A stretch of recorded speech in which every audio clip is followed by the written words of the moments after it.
is for you to decide. For the people of Goa, this has come from.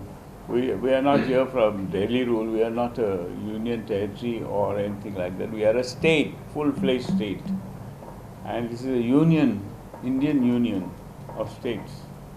We are a state also, and we are quite mature and far developed than the rest of the country, rest of the states in the country. Already he is doing something in remote control, because every Saturday, Sunday is here, Is this good for the state, sir?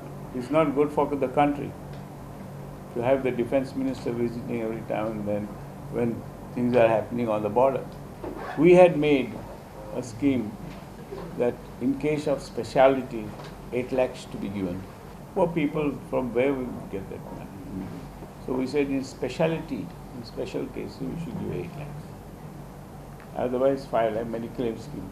Now they have made some insurance scheme which goes up to 2 lakhs or something. We would revive this medical aid facilities.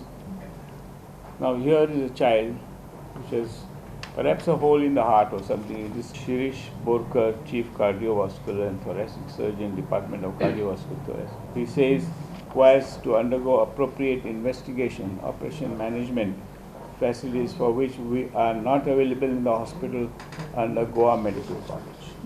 Now we have to see that immediate action is taken to send a child wherever the specialty is, a 2-month-old child. So pediatric surgery and pediatric unit is required. So these kind of services should be made available, or if not available, they should go to the hospital of their choice and the best hospital possible.